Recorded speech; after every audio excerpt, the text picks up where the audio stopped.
beautiful. So beautiful. We're calling her Laura.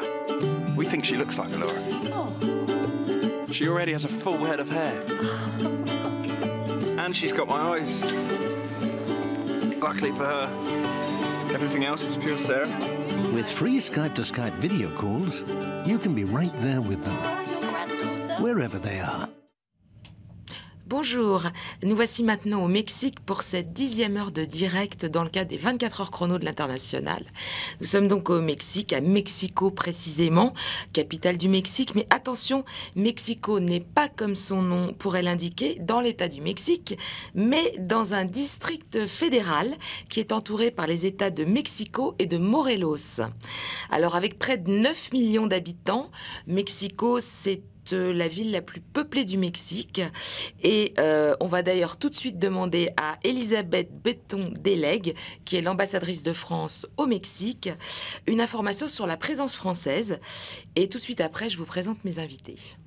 La présence française au Mexique est dynamique et diversifiée. C'est d'abord une communauté française qui puise ses racines au XIXe siècle avec l'épopée des Barcelonettes, qui ont conquis le monde des affaires et qui aujourd'hui se renouvellent en fonction des flux économiques, mais aussi de nouveaux entrepreneurs qui viennent tenter leur chance ou avoir une première expérience.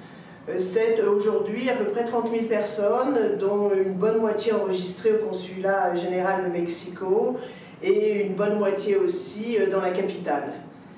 C'est la deuxième communauté française en Amérique latine, c'est la deuxième communauté étrangère aussi ici sur place. La présence française, c'est aussi un réseau dense dans le domaine culturel et éducatif.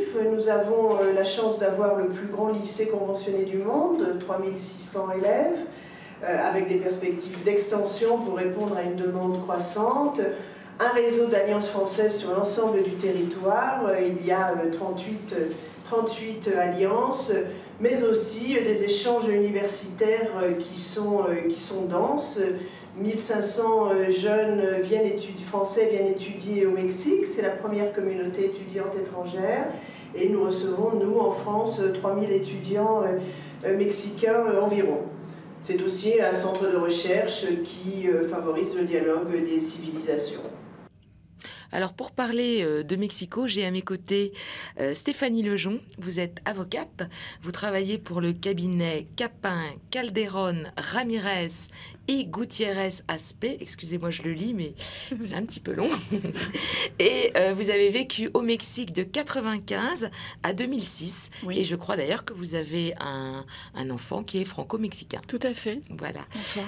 Serge Massa, vous êtes CCE et expert comptable du groupe Massa Consulting.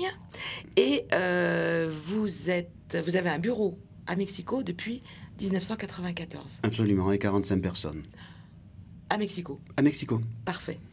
Donc, tout de suite, on va parler un petit peu de l'intérêt de ce marché mexicain. L'émission étant à la fois de montrer toutes les opportunités qu'on peut avoir à s'installer sur place, mais aussi de chasser certaines idées reçues qu'on va pouvoir examiner tout à l'heure. Alors, tout de suite, justement, comment on serait tenté de dire que le marché mexicain est mal jugé par les PME françaises? Vous, Serge Massa, vous aidez justement les PME françaises à s'implanter sur ce marché. Est-ce qu'il y en a beaucoup qui arrivent et comment elles se sentent? Est-ce que ça marche pour elles? Écoutez, celles qui arrivent, je crois qu'il faut qu'elles soient préparées. Mais si elles sont préparées, ça marche, ça peut marcher. Je crois qu'il y a eu un déclic en 94-95. La crise du peso a fait que beaucoup d'entreprises françaises avaient des importateurs mexicains. Ils travaillaient le marché du Mexique au travers d'importateurs. La crise du peso, le peso dévalué. Donc, ils ont perdu leurs créances ou alors ils sont allés eux-mêmes s'installer. C'est ce qui s'est passé pour certains de nos clients. Ils sont installés, ils ont vu que ça marchait. Maintenant, les entreprises françaises, les PME françaises, peut-être un peu plus frileuses, mais ça peut marcher. Si le produit est là, si le service est là, ça marche. Et justement, je crois, Maître, que vous avez quelques avantages à citer sur ce marché, notamment au niveau des échanges.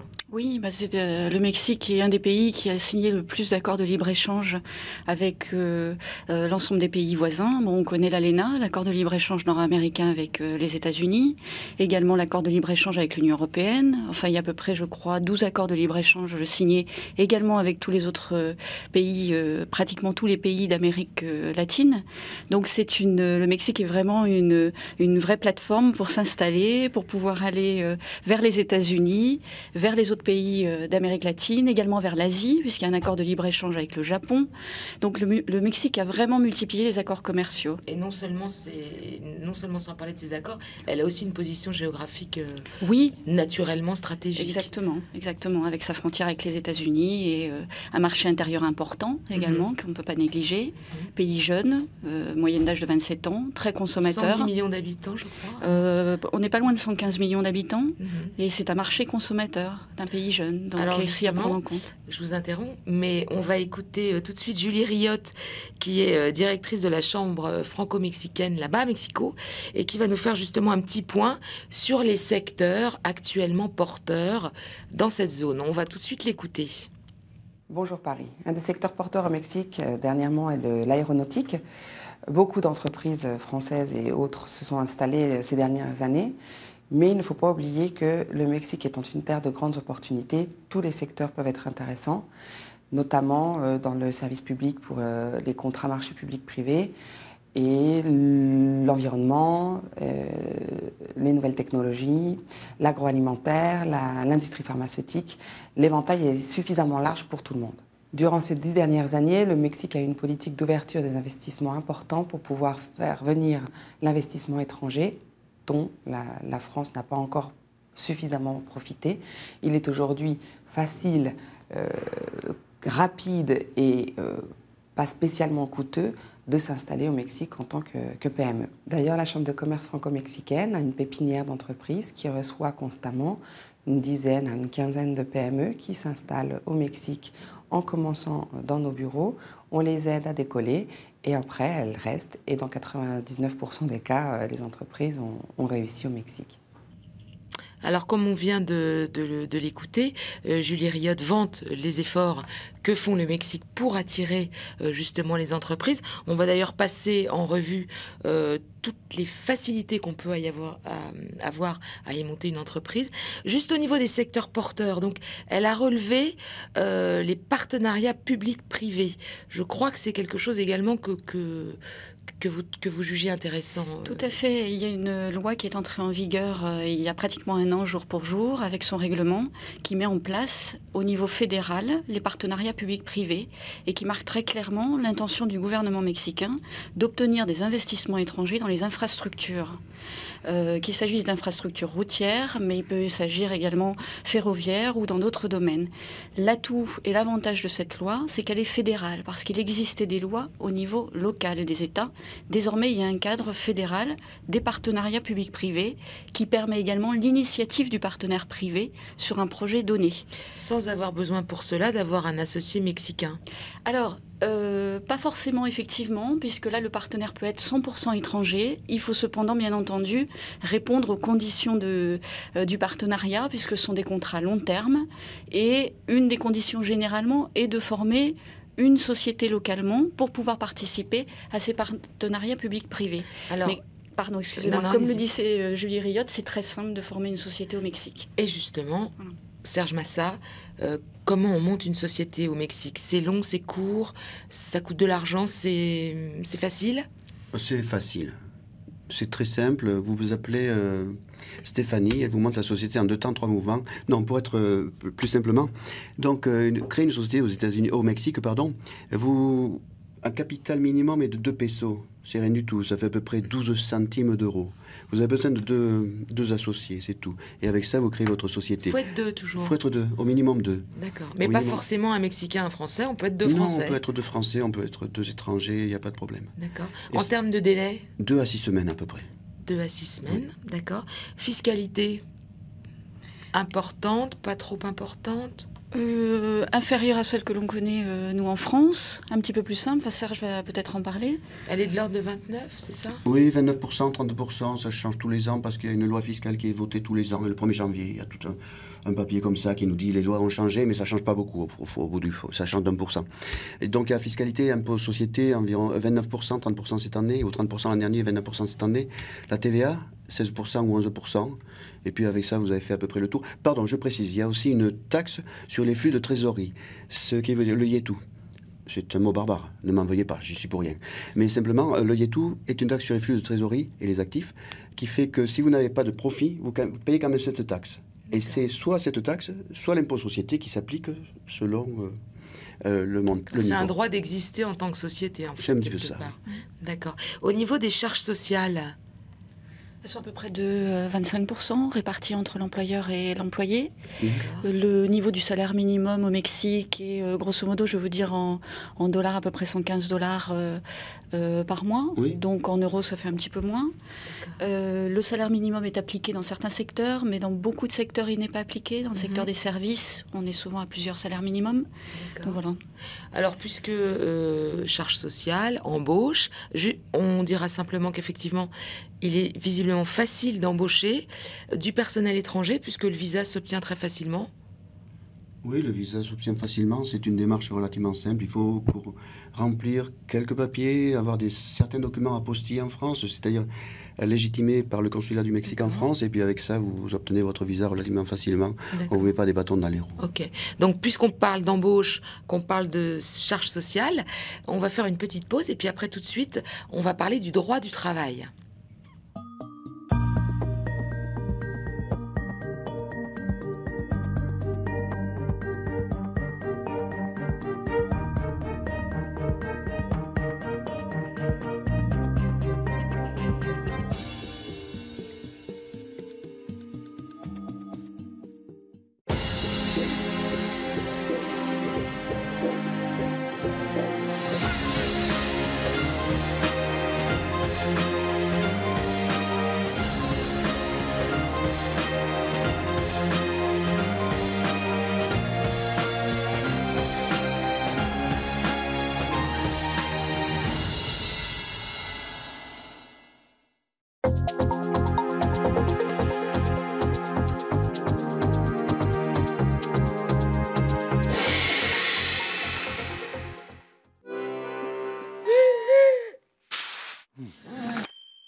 La CFE, votre sécurité sociale jusqu'au bout du monde. Alors nous sommes de retour sur le plateau de l'émission consacrée à Mexico dans le cadre des 24 heures chrono. J'ai à mes côtés donc Stéphanie Lejon qui est avocate et Serge Massa qui est expert comptable. Donc sur ce sujet du droit du travail, j'aimerais que vous nous qualifiez un peu de quelle nature est le droit du travail au Mexique. Alors tout d'abord, il s'agit d'un droit extrêmement protecteur et protecteur du salarié, contrairement à une idée reçue que l'on peut avoir par rapport au contexte du travail au Mexique. La loi qui encadre les relations de travail est fédérale, s'applique sur la totalité du pays dans tous les États. Elle est très favorable aux salariés, c'est-à-dire que la charge de la preuve en cas de contentieux repose sur l'employeur. Il y a un certain nombre de conditions bien précises à respecter et il faut noter qu'il y a une nouvelle loi du droit du travail qui vient d'entrer en vigueur, qui permet désormais d'avoir des périodes d'essai, ça n'existait pas auparavant. Ah oui, alors justement, ça se passe comment au niveau du droit du travail? C'est libéral, c'est-à-dire qu'on embauche et on licencie aussi facilement qu'aux USA ou ça n'est pas le cas? Alors, ça n'est pas le cas. D'accord. Il existe deux types de contrats de travail, un petit peu comme en France, le CDI et le CDD. La nouvelle loi vient cependant ouvrir maintenant l'embauche sur des contrats horaires, Comment ce qui n'existait pas. Cette nouvelle loi? La Ley Federal del Trabajo. C'est la fameuse PTU? Non, PTU, c'est autre chose. D'accord. C'est prévu par la loi fédérale du travail, mais c'est une incidence essentiellement fiscale. D'accord. Voilà. Ok, très bien. Donc c'est vraiment important de respecter la loi fédérale du travail au Mexique. Donc méfiance, on n'est pas au tiers-monde et on ne fait pas n'importe quoi. Exactement. D'accord. Je crois justement que, Serge Massa, vous avez vécu une expérience pas forcément agréable en matière justement de droit du travail. Pas forcément agréable, mais très instructive. Je peux partager avec mes clients à présent. Vous voyez, c'est la différence. Voilà. Qu'est-ce que j'ai appris là? Non, figurez-vous que j'avais un employé piqué dans la caisse. Je m'en suis rendu compte. Ça arrive au Mexique. Bon, je ne veux pas dire que c'est fréquent, mais ça peut arriver si on les encadre pas bien. Bon, ça dérape un petit peu. Et le gars, je lui dis, écoute, j'ai vu, tu as piqué dans la caisse. C'est pas gentil. Donc, je sais que tu as une femme, une fille, des enfants. Donc, on va se séparer à l'amiable. Tu t'en vas dans 3 mois et puis tu te trouves un travail tranquille. Le mec, pardon, excusez-moi, la personne en question, 8 jours plus tard, elle m'a signé en justice en disant que je l'ai licencié sans prime de licenciement, sans preuve, sans rien, et avec des témoins. Parce qu'on fabrique les témoins là-bas. Et la charge était à moi de démontrer que c'était entièrement faux, que ce n'était pas du tout le cas. Parce qu'il faut savoir que je pouvais contester sa demande. Je pouvais aller en justice et effectivement me défendre. Mais il y a 6 mois de primes de licenciement qui sont dues. Et chaque mois qui s'écoule... Dans tous les cas. Alors oui. Et puis les salaires échus jusqu'au jugement. Voilà ce que j'allais dire. Si le jugement est prononcé dans 2 ans et que je perde, je lui dois 2 ans et 6 mois de salaire. Donc j'ai transigé, on a partagé la poire en 2, j'ai perdu. Mon avocat a gagné un petit peu. Et c'était très bien. C'était Stéphanie, elle ne m'a pas facturé trop cher. D'accord, très bien. Donc, effectivement, on s'aperçoit que culturellement, il va quand même falloir un petit peu s'adapter au mode de fonctionnement local, si tant est qu'il soit vraiment inhérent à ce pays, je ne sais pas. 2 mots sur la PTU que vous avez évoquée tout à l'heure. La PTU, c'est une nouvelle loi. C'est la participation des salariés aux fruits de l'expansion de l'entreprise. Je traduis en français pour ceux qui écoutent qui sont français. Tout simplement, il faut partager. Les Mexicains n'aiment pas partager. Ceux qui ont de l'argent, ils n'aiment pas partager avec ceux qui n'en ont pas beaucoup. Donc, ce que faisaient certaines entreprises, ils avaient créé une entreprise et une sous-entreprise qui, elle, était une entreprise de personnel. Donc, cette entreprise embauchait le personnel de cette entreprise et dans cette entreprise, on faisait 0 de profit. Les profits restaient là-haut. Et ce qui fait qu'il n'y avait pas de PTU à partager avec le personnel puisque c'était dans une structure juridique différente. Depuis très récemment, la nouvelle loi.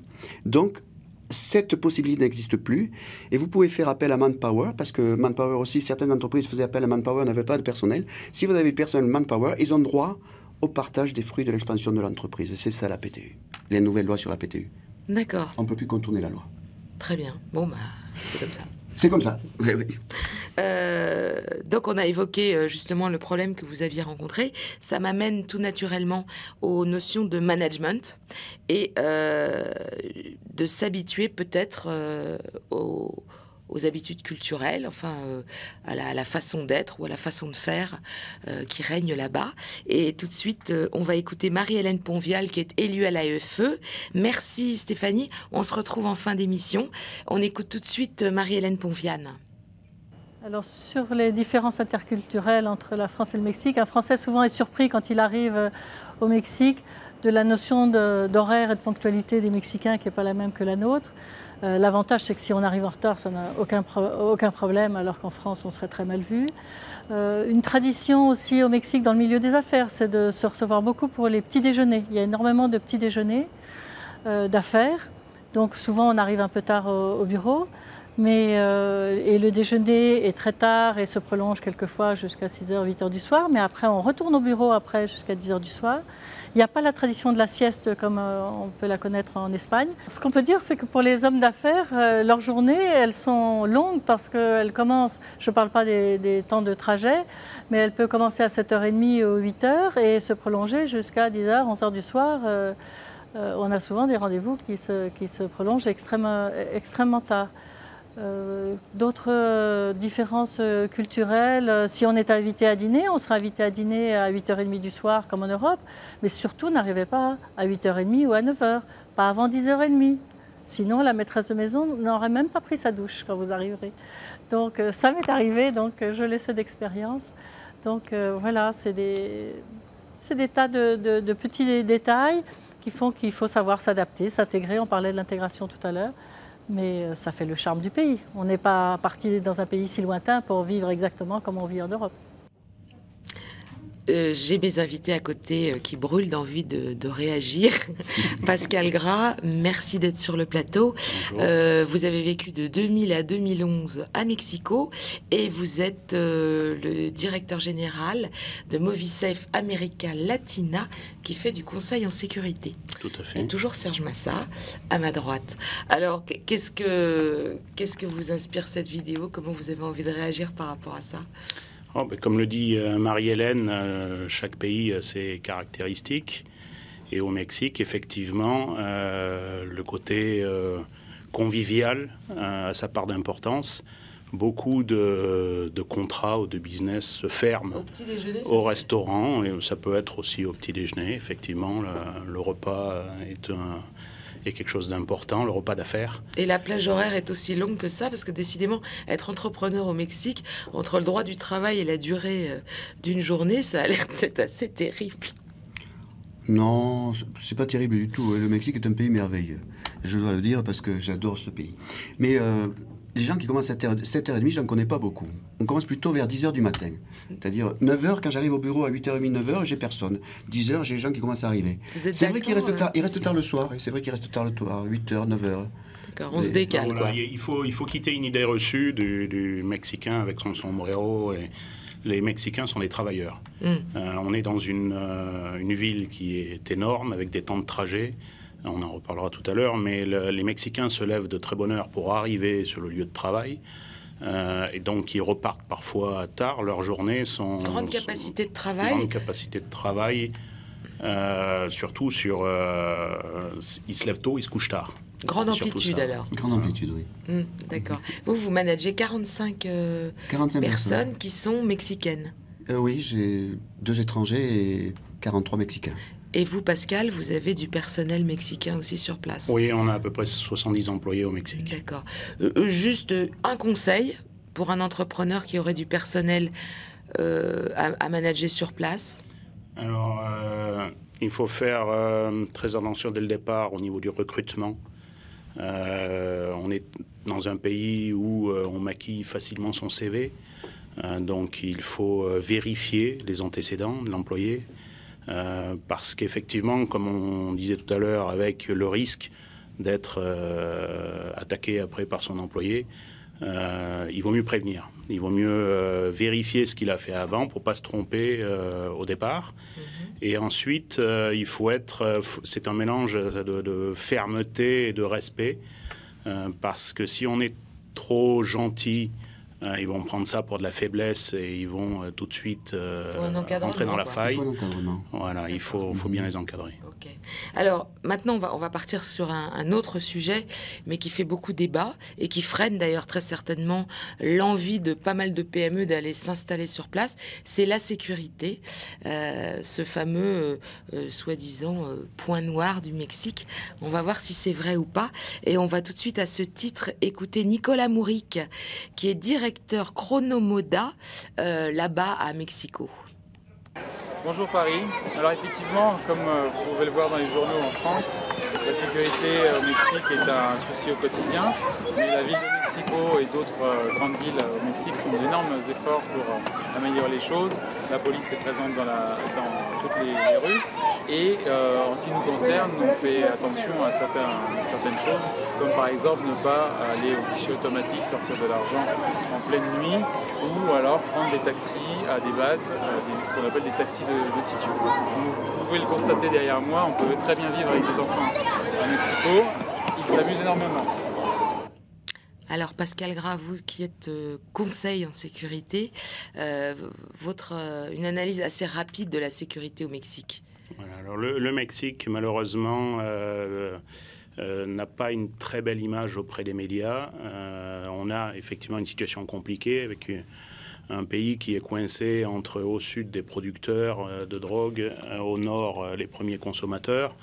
Donc la guerre entre les cartels fait donc beaucoup de ça, dégâts. En fait, le problème de voilà, la sécurité. ce sont des problèmes qui n'ont rien à voir avec, on peut dire, l'activité des entreprises. Il y a toujours des possibilités de dommages collatéraux, d'être au mauvais endroit. Mais pas dans Mexico City, on ne se fait pas attaquer à tous les coins de rue dans Mexico. Pas du tout. Non, pas du tout. Vous savez, j'étais surpris, j'ai pris le métro aujourd'hui à Paris, sans arrêt, on me dit, faites attention à votre cellulaire, on va vous le piquer. Enfin, ils ne le disent pas exactement comme ça, moi je parle un peu toulousain là. Mais c'est ce qui se passe dans le métro ici.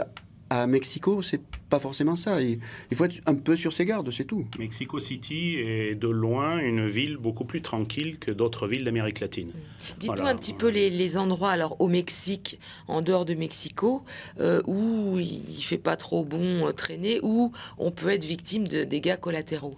Mais la zone nord, la zone frontalière, puisqu'on a beaucoup de trafic, des zones aussi comme Veracruz ou Acapulco. Donc ce sont des zones où actuellement des cartels se livrent bataille. Donc il suffit de s'informer. Il faut être informé. Une expatriation, ça se prépare. Il faut se renseigner. Il faut informer. Pascal Gras et puis non, mais il faut informer les gens. Il faut informer. Il ne faut pas aller n'importe où. Mais Mexico, ça va. Mexico, tout à fait, oui. C'est une ville beaucoup plus tranquille que la majeure partie des villes d'Amérique latine. D'accord. Alors, justement, des points positifs au niveau de la qualité de vie à Mexico, qu'est-ce que c'est le climat, l'accueil? Parlez-moi un petit peu de vous, votre sentiment par rapport à la vie à Mexico au quotidien. En quelques mots, qu'est-ce que vous appréciez sur place? La gentillesse des Mexicains. Les Mexicains sont des gens formidables. Vous allez au restaurant, vous avez 10 serveurs par client presque. C'est un service formidable. Le climat aussi. J'habite un peu à New York, vous le savez, et je fais des allers-retours. Le climat, c'est-à-dire il fait chaud, il fait bon? Il fait bon. Par rapport à New York, il fait très bon. C'est la belle saison en ce moment. Janvier, février, mars, c'est la saison sans pluie, il fait très beau. Et l'été, il fait très chaud quand même? Mexico, la ville de Mexico. Forcément. Non, c'est pas la meilleure saison, c'est la saison des pluies. Et donc, comme on est à 2200 mètres d'altitude, les nuages sont là, ils bloquent le soleil, il fait peut-être pas très chaut. D'accord. Et sinon, au niveau de l'ambiance, c'est sympa. Et je crois que l'alimentation est formidable. Oui. L'alimentation mexicaine est délicieuse. Les Français sont toujours très bien reçus. On est quand même très bien vus. On est aimés au Mexique. Voilà. Il y a une longue histoire aussi commune. Et franchement, on est très bien accueillis au Mexique. Jusqu'à il n'y a pas très longtemps, l'aristocratie mexicaine imposait à ses enfants d'étudier soit le français, soit l'anglais. Vous voyez, c'était deux langues privilégiées, beaucoup de francophones. Ouais. D'accord.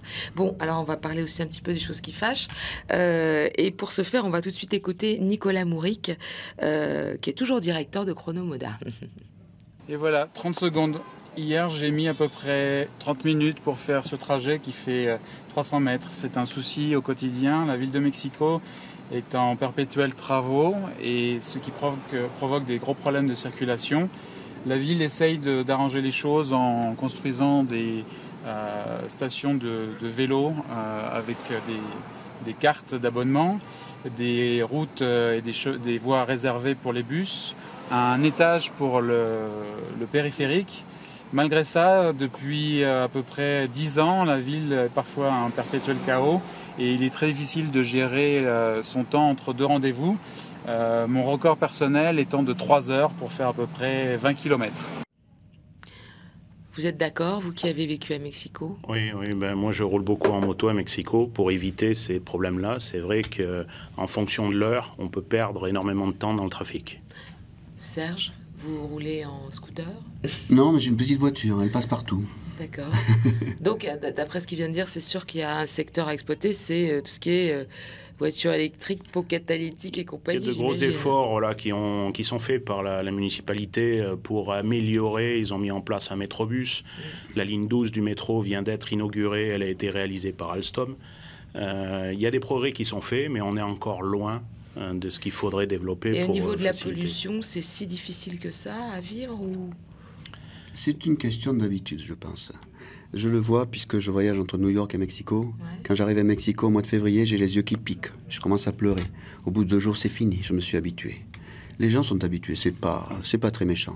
J'ai vécu 11 ans au Mexique sans forcément s'en rendre compte. Et puis, effectivement, là maintenant, on est installé au Brésil. Et quand je reviens régulièrement sur Mexico.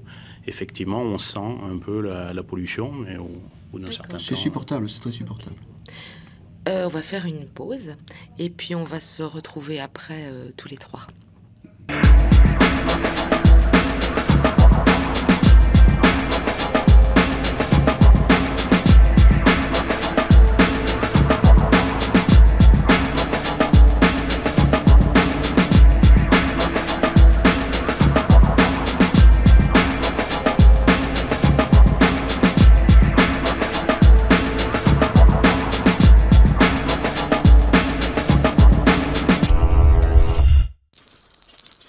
Ne confiez pas l'encaissement de vos impayés à n'importe qui. France Créance est là pour votre recouvrement amiable et judiciaire en France et à l'international.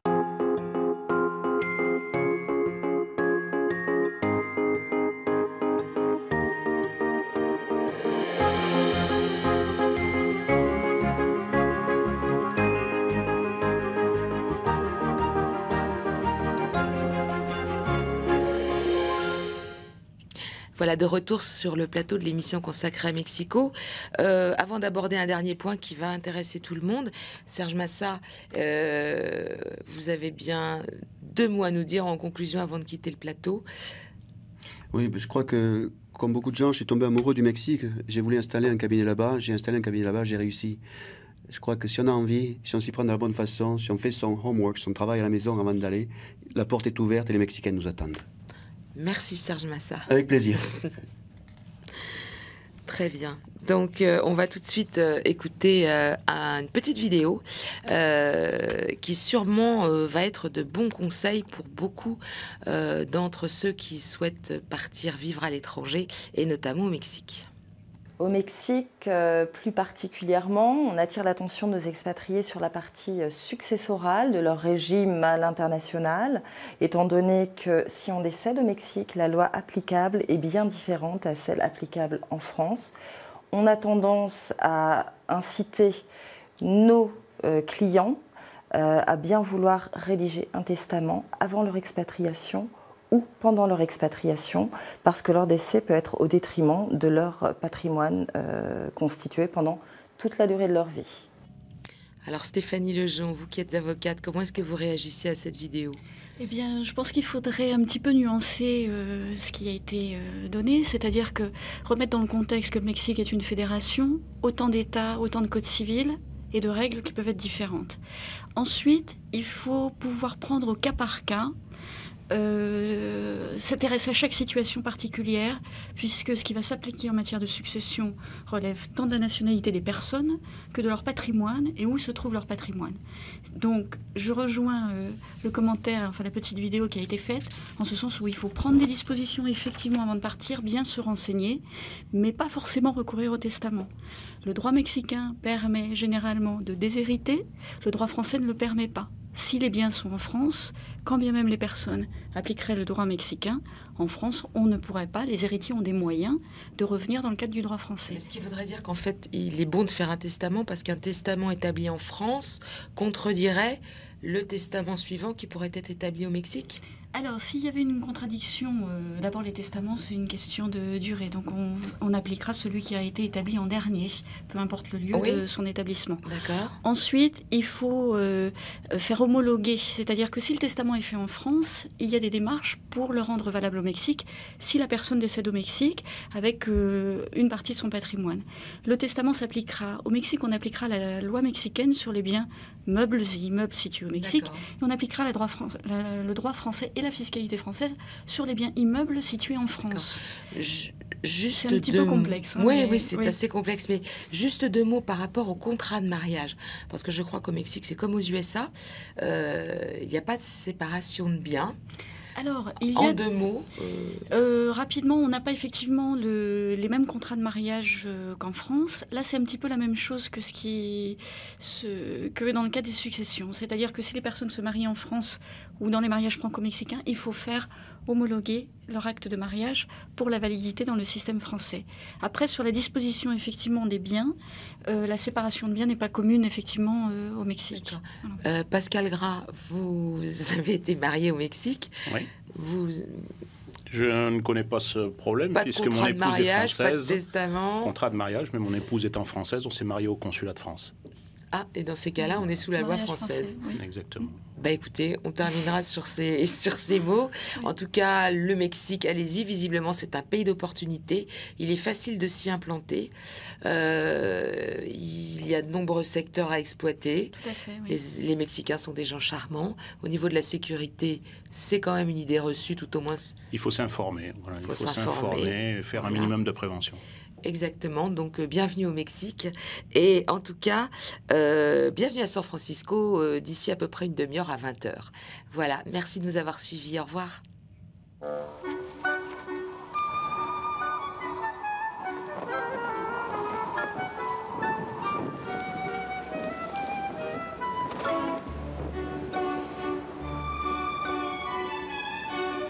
Découvrez un monde d'opportunités avec HSBC, votre banque partout dans le monde.